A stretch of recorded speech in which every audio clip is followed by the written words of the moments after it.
Assalamualaikum warahmatullahi wabarakatuh. Kisah yang mau saya ceritakan di video ini nggak ada niat untuk menyinggung, menilai, atau menjatuhkan siapapun. Kalau ada kesamaan nama tempat atau lainnya, itu cuma kebetulan. Saya harap kita bisa ambil hikmah dari cerita ini. Sebelum mulai, saya mohon keikhlasan teman-teman untuk subscribe dan like. Semoga kalian semua sehat, panjang umur, dan rezekinya lancar. Aisyah berdiri di depan gerbang pesantren dengan perasaan campur aduk. Angin sepoi-sepoi yang membawa aroma tanah basah menyapu wajahnya. Ia menghirup udara dalam-dalam, berusaha menenangkan kegugupan yang menjalari hatinya. Di sampingnya, ibu dan ayahnya tersenyum penuh kebanggaan. Mereka percaya bahwa Aisyah akan menjadi lebih baik di pesantren ini. Sebuah tempat yang selama ini dikenal dengan kedisiplinan dan ajaran agama yang kuat. Jaga diri baik-baik nak, bisik ibunya sambil memeluknya erat. Mata wanita parubaya itu berkaca-kaca menahan air mata perpisahan. Ingat dimanapun kamu berada, doa ibu selalu bersamamu. Aisyah mengangguk, berusaha menahan air matanya agar tidak jatuh. Ia tidak ingin membuat ibunya khawatir. Iya bu, Aisyah akan berusaha sebaik mungkin. Ayahnya menepuk bahunya dengan lembut. Senyum tipis menghiasi wajahnya. Kami percaya padamu Aisyah. Fokuslah pada belajar dan mendekatkan diri kepada Allah. Insya Allah, semua akan baik-baik saja. Aisyah hanya bisa mengangguk. Sekali lagi ia tak mampu berkata-kata. Ia tahu orang tuanya memiliki harapan besar padanya. Menjadi anak sulung dari 3 bersaudara. Aisyah adalah harapan utama keluarga untuk mengangkat derajat dan martabat mereka. Orang tuanya yang bekerja sebagai petani kecil di desa mengumpulkan uang dengan susah payah agar bisa mengirimkan Aisyah ke pesantren ini. Pesantren yang terkenal dengan ajaran salafiyahnya, yang diakini akan mendidik santrinya menjadi pribadi yang taat beragama dan bermoral tinggi. Hal pertama yang dirasakan Aisyah di dalam lingkungan pesantren terasa berat. Bangunan-bangunan sederhana dengan dinding bercat putih dan halaman luas penuh pepohonan. Di halaman itu santri putri dengan jilbab lebar bergerak ke sana kemari. Ada yang menuju ke kelas. Ada yang sedang menghafal Al-Quran di bawah pohon rindang. Semuanya tampak sibuk, tenggelam dalam rutinitas harian mereka. Aisyah mulai menyesuaikan diri dengan kehidupan pesantren. Pagi-pagi sekali, suara adzan membangunkannya dari tidur. Ia bergabung dengan santri lainnya. Untuk sholat subuh berjamaah, dilanjutkan dengan membaca Al-Quran. Kemudian jadwal belajar dimulai, diisi dengan pelajaran agama, bahasa Arab dan hafalan hadis. Setiap detik dalam pesantren, diisi dengan kegiatan yang mendekatkan diri kepada Allah. Sebuah kehidupan yang berbeda jauh dari kehidupannya di desa. Awalnya Aisyah merasa bahagia. Ia merasa lebih dekat dengan Tuhan, lebih tenang dan damai. Ia juga mulai akrab dengan teman-teman barunya. Ada Farah, gadis dari Surabaya, yang ceria dan suka tertawa. Serta Zahra, santri asal Bandung, yang pendiam tapi sangat pintar bersama mereka. Aisyah merasa tidak sendirian. Mereka belajar bersama, bercanda saat istirahat, dan saling membantu menghafal Al-Quran. Namun di balik keceriaan itu, perlahan-lahan Aisyah merasakan sesuatu yang aneh. Ustadz Rahmat, pimpinan pesantren yang tampak karismatik dan dihormati, sering memandanginya dengan cara yang berbeda. Awalnya Aisyah mengira itu hanya perasaan paranoidnya saja. Ia berusaha menepis pikiran buruk itu. Bagaimana mungkin seorang ustadz, seorang guru agama yang sangat dihormati, memiliki niat yang tidak baik? Bukankah mereka semua di sini untuk belajar dan beribadah? Namun semakin hari perasaan itu semakin kuat. Setiap kali Aisyah melewati kantor Ustadz Rahmat, ia merasa ada mata yang mengawasi. Setiap kali ustadz itu memberikan ceramah, kamungannya sering tertuju pada Aisyah. Lebih lama dari yang biasanya.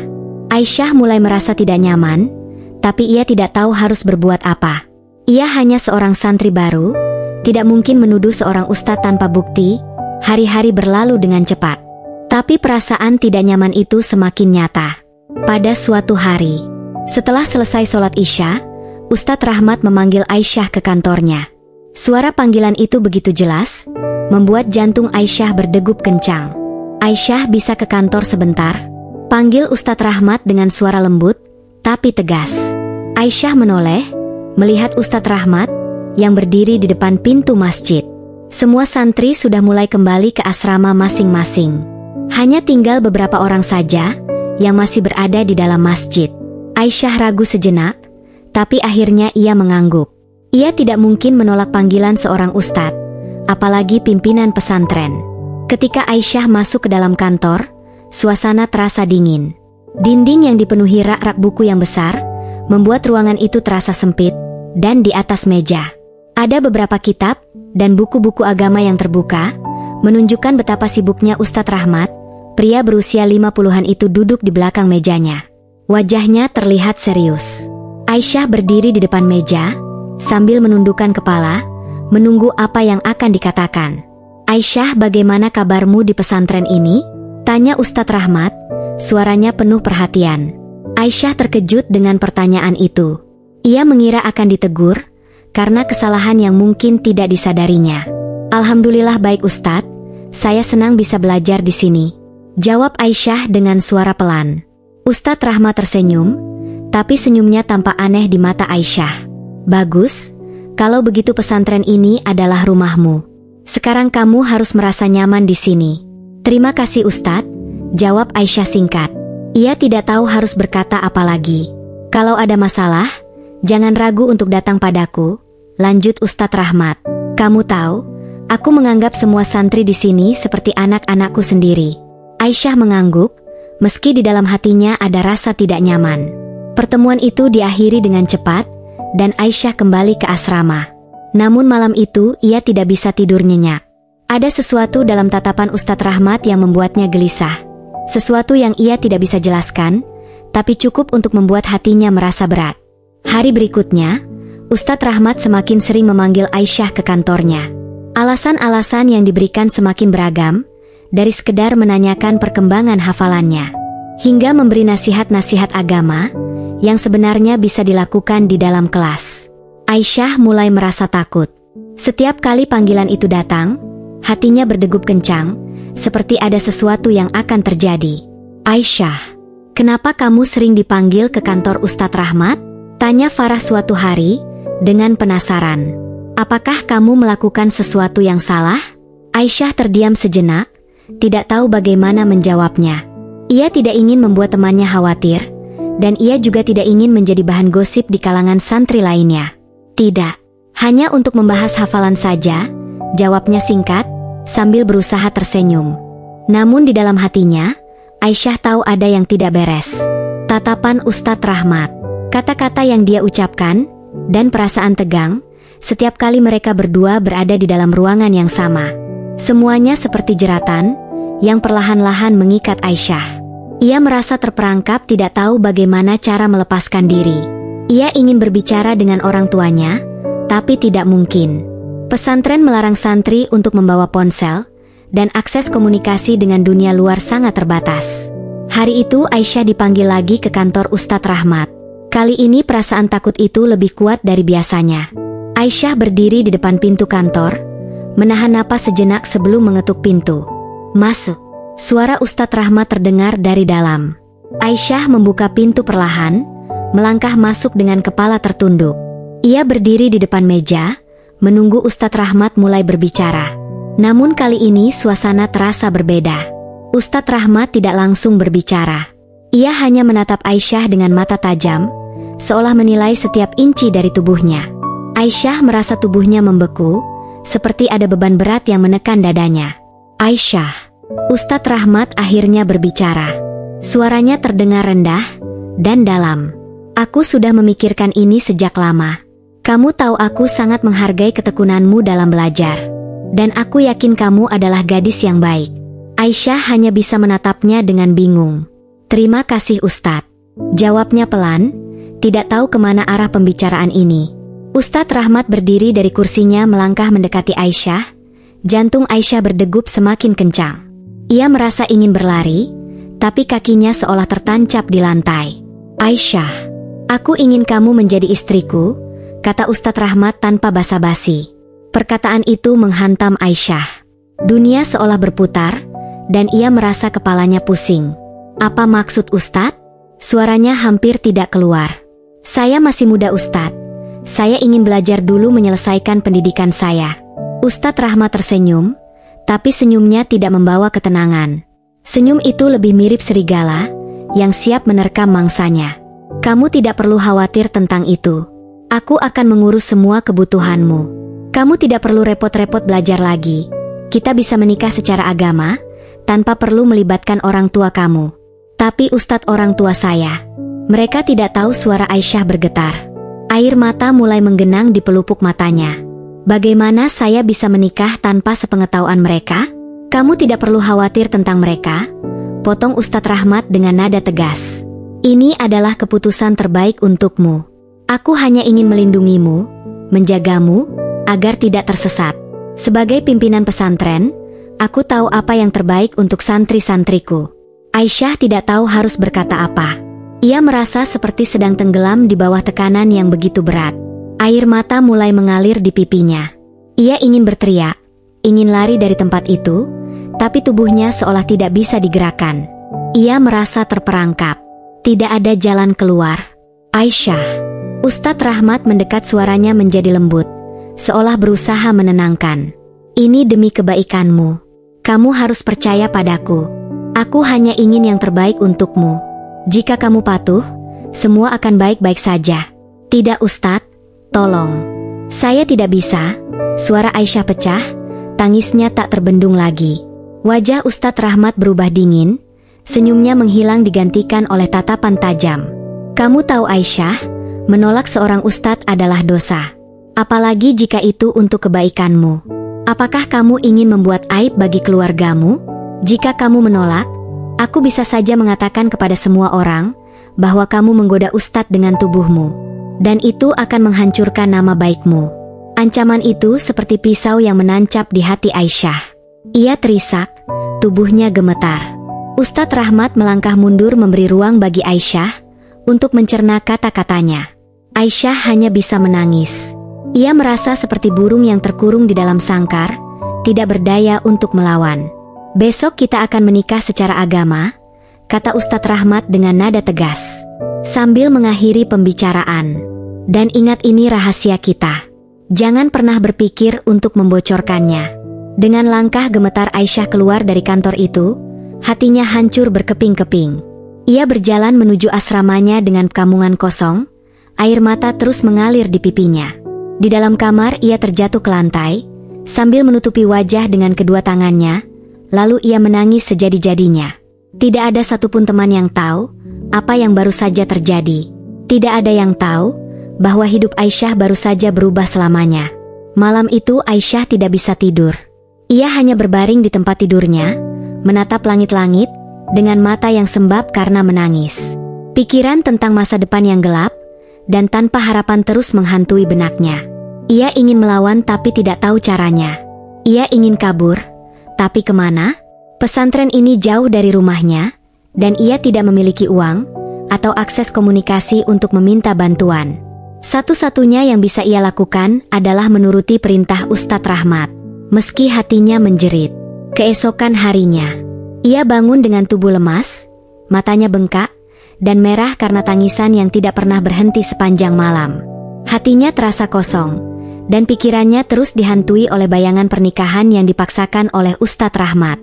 Seolah-olah hidupnya yang tadinya penuh harapan, kini telah berubah menjadi jalan tanpa ujung yang suram. Aisyah merasa seperti robot saat bersiap untuk menghadapi hari itu.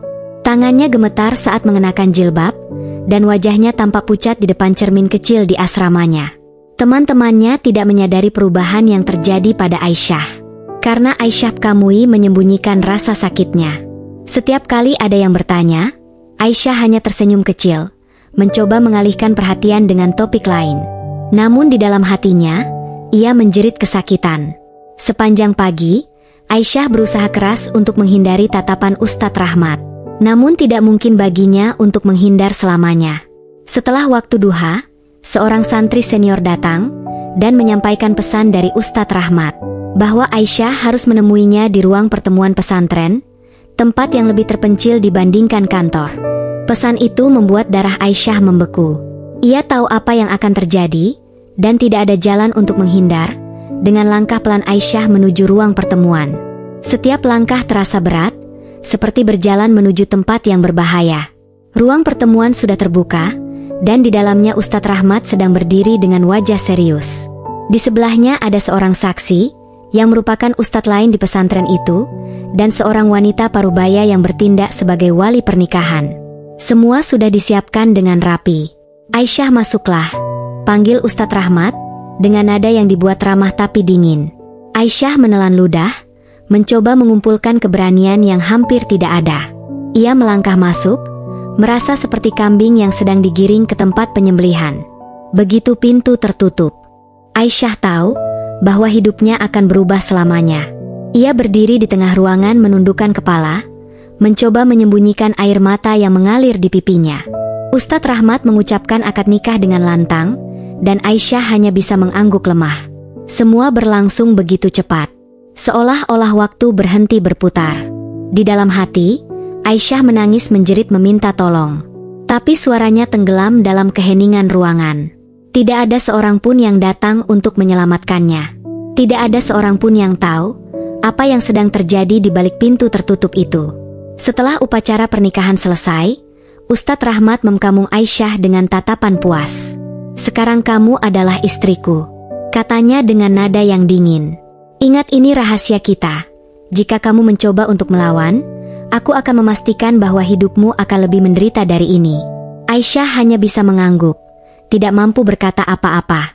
Ia merasa seperti burung yang sayapnya telah dipatahkan, terjebak dalam sangkar tanpa celah untuk melarikan diri. Air mata terus mengalir di pipinya saat Ustadz Rahmat meninggalkan ruangan. Meninggalkannya sendirian, dengan perasaan hampa dan penuh ketakutan. Malam itu adalah malam pertama bagi Aisyah sebagai istri. Dan Ustadz Rahmat tidak membuang waktu untuk menegaskan statusnya. Setelah para santri lain tertidur, dan suasana pesantren menjadi sunyi, ia membawa Aisyah ke sebuah kamar kecil di belakang gedung utama pesantren. Kamar itu adalah miliknya, dan kini Aisyah juga harus memasukinya. Ketika Aisyah melangkah masuk, tubuhnya gemetar ketakutan. Jantungnya berdegup kencang seperti ingin meledak. Ruangan itu kecil, hanya berisi sebuah tempat tidur, dan meja kecil dengan lampu di atasnya. Dinding-dindingnya kosong, dan tidak ada jendela yang menghadap keluar. Tempat itu terasa seperti penjara baginya. Ustadz Rahmat menutup pintu, dan mengunci pintu itu. Suara pintu terkunci itu membuat Aisyah terkejut. Ia berusaha menguatkan diri, sambil menahan air mata yang hampir pecah. Ustadz Rahmat menatapnya dengan mata yang tajam, seolah-olah ia adalah benda mati yang tak berharga. "Sudah waktunya kamu melayani suamimu," kata Ustadz Rahmat, dengan suara tenang namun memerintah. Aisyah merasakan lututnya lemas. Ia ingin menolak, ingin lari dari tempat itu, tapi ia tahu tidak ada jalan keluar. Ancaman dan kekuasaan Ustadz Rahmat mengunci setiap gerakannya. Dengan tangan gemetar, Aisyah mulai melakukan apa yang diperintahkan. Setiap gerakan terasa seperti mimpi buruk, tubuhnya terasa dingin dan kaku, seolah-olah jiwanya telah meninggalkan tubuhnya. Ustadz Rahmat memegangnya dengan kasar, tidak peduli dengan perasaan Aisyah. Setiap kali ia menyentuhnya, Aisyah merasa seperti tercekik. Sulit bernapas, kamungannya kabur, dan air matanya keluar yang tidak bisa ia tahan lagi. Malam itu, Aisyah tidak hanya merasa kehilangan kehormatannya, tapi juga harga dirinya, jiwanya, dan harapannya. Setiap sentuhan, setiap kata yang diucapkan Ustadz Rahmat, seolah mengiris hatinya. Ia merasa kotor, hina, dan tidak berharga. Ia merasa telah hancur, hanya isak tangis yang tersisa. Sambil menahan suara tangisannya, karena ia tahu Ustadz Rahmat tidak suka mendengarnya menangis. Setelah itu Ustadz Rahmat tidur dengan tenang, membiarkan Aisyah terbaring di sampingnya, menangis dalam diam. Tangannya yang kasar masih memeluk tubuhnya, seperti rantai yang membelenggu kebebasan. Aisyah menatap langit-langit kamar yang kosong, hatinya dipenuhi dengan kebencian dan ketakutan.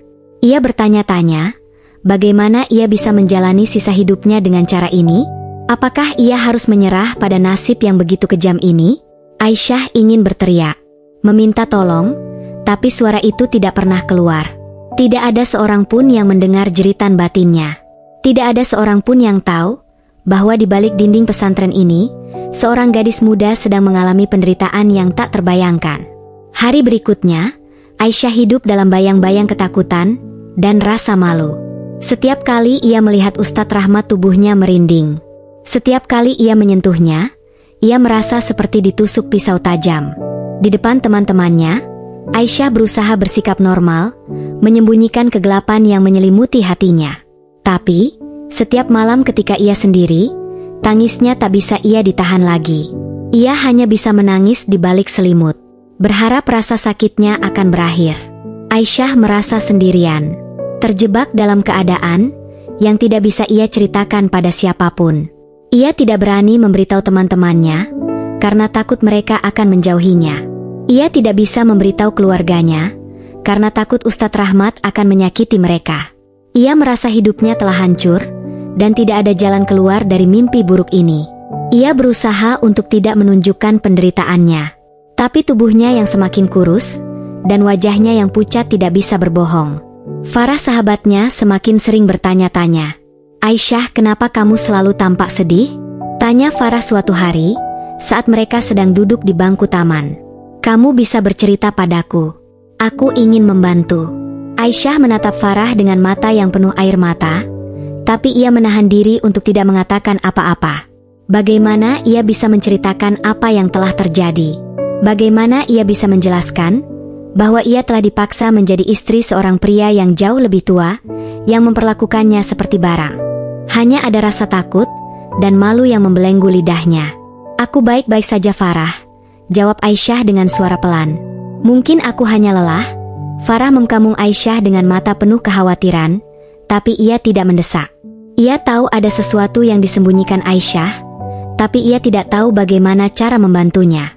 Aisyah hanya bisa berharap bahwa suatu hari nanti ada seseorang yang akan menyadari penderitaannya dan membebaskannya dari rantai yang tak terlihat ini. Hari-hari terus berlalu dalam kesunyian dan kepedihan bagi Aisyah. Ia menjalani hidup dengan tubuh yang semakin lemah, semangat yang perlahan-lahan pudar, dan hati yang hancur. Ustadz Rahmat terus memperlakukannya sebagai barang milik pribadinya, tidak pernah memberikan ruang bagi Aisyah untuk merasakan sedikit pun kebebasan. Setiap malam, ketika semua orang tertidur, ia akan memanggil Aisyah ke kamarnya, memaksanya untuk melayani keinginannya dengan paksa.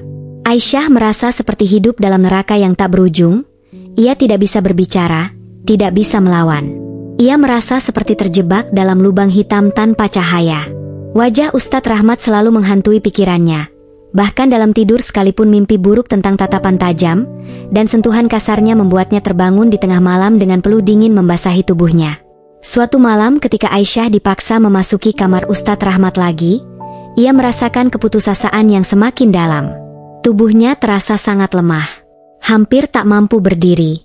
Ia hanya bisa pasrah ketika Ustadz Rahmat menariknya dengan kasar ke tempat tidur, mencengkeram lengan Aisyah dengan kuat. Suara desah dan rintihan dari mulut Ustadz Rahmat terdengar seperti racun yang menyelinap masuk ke telinganya, membuat perutnya mual. Aisyah berusaha memejamkan mata, mencoba untuk berpura-pura bahwa ini bukan kenyataan. Namun rasa sakit fisik dan emosional yang dirasakannya terlalu nyata. Air mata mengalir dari sudut matanya membasahi bantal yang dingin. Aisyah merasa seperti tubuhnya sudah tidak lagi menjadi miliknya. Ia merasa seperti boneka tak berjiwa, hanya ada untuk memenuhi hasrat orang lain. Ketika akhirnya Ustadz Rahmat selesai, Aisyah merasa tubuhnya hancur. Ia meringkuk di sudut tempat tidur menutupi tubuhnya dengan selimut, dan berusaha untuk menyembunyikan diri dari dunia. Tubuhnya gemetar bukan karena dingin, tapi karena rasa takut dan trauma yang mendalam. Ia merasa ingin berteriak, ingin lari sejauh mungkin, tapi kakinya terasa lumpuh oleh ketakutan. Ustadz Rahmat bangkit dari tempat tidur, mengenakan jubahnya dengan santai, seolah-olah tidak ada yang salah. Ia memkamung Aisyah dengan tatapan puas, lalu mendekat dan membelai rambutnya dengan lembut. Sentuhan itu membuat Aisyah ingin muntah, tapi ia menahan diri. "Kamu akan terbiasa dengan ini," kata Ustadz Rahmat dengan suara yang nyaris berbisik. "Kamu akan mengerti bahwa inilah takdirmu. Kamu harus bersyukur karena aku memilihmu." Aisyah tidak mengatakan apa-apa. Ia hanya menunduk, membiarkan air matanya mengalir lebih deras. Ustadz Rahmat meninggalkan kamar. Meninggalkan Aisyah sendirian dalam kegelapan, rasa putus asa, dan kehampaan mengisi setiap sudut hatinya. Aisyah merasa seperti orang mati yang masih hidup, tanpa jiwa dan tanpa harapan. Beberapa hari setelah kejadian itu, ketika Aisyah sedang duduk sendirian di taman pesantren, ibunya tiba-tiba muncul di hadapannya. Mata Aisyah melebar melihat ibunya, hatinya berdegup kencang. Ibunya datang bersama ayahnya yang wajahnya tampak marah. "Aisyah," panggil ibunya berlari mendekat dan memeluk putrinya erat-erat.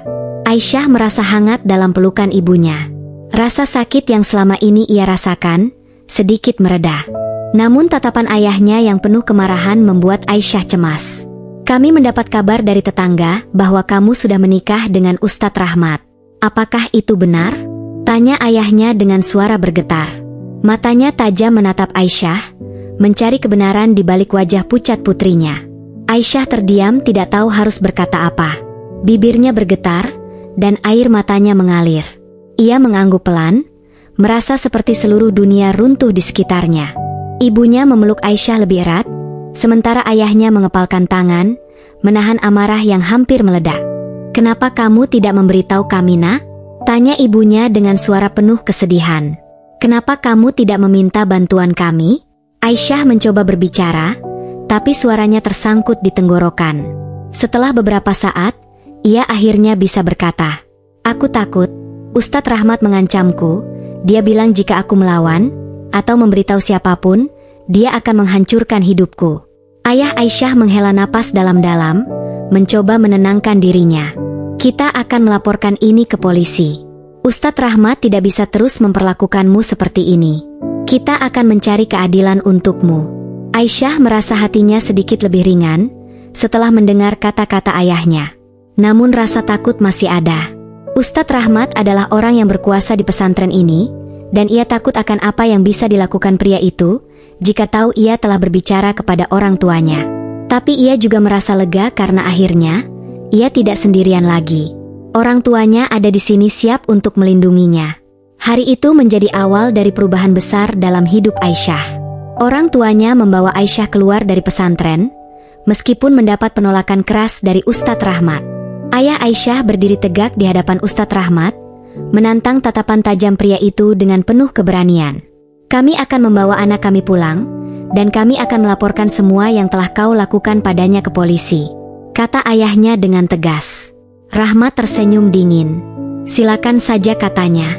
"Tapi ingat, aku adalah seorang ustadz terhormat. Siapa yang akan percaya pada cerita bohong dari gadis kecil ini?" Ayah Aisyah tidak gentar. Ia menggenggam tangan Aisyah erat-erat, memberi kekuatan pada putrinya.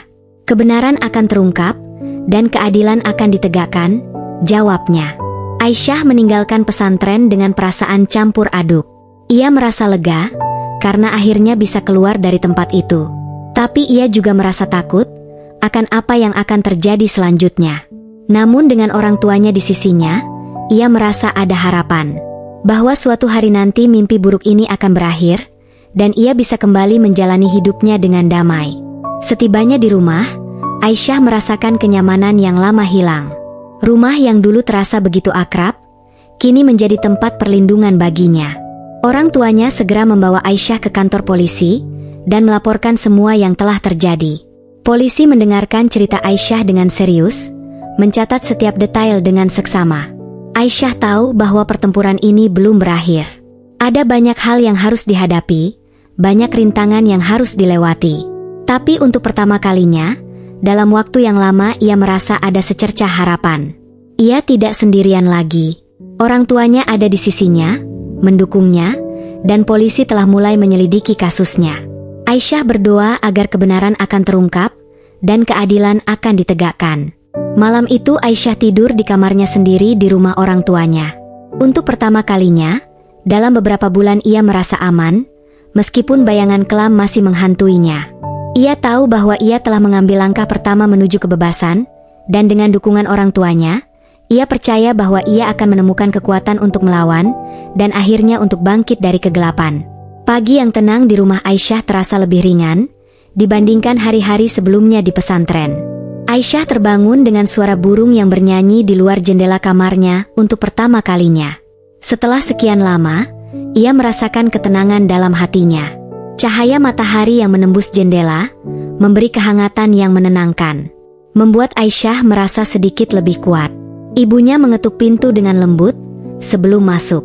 Senyum keibuan yang hangat terpancar di wajahnya, meskipun mata ibunya menunjukkan kekhawatiran yang mendalam. "Bagaimana tidurmu, Nak?"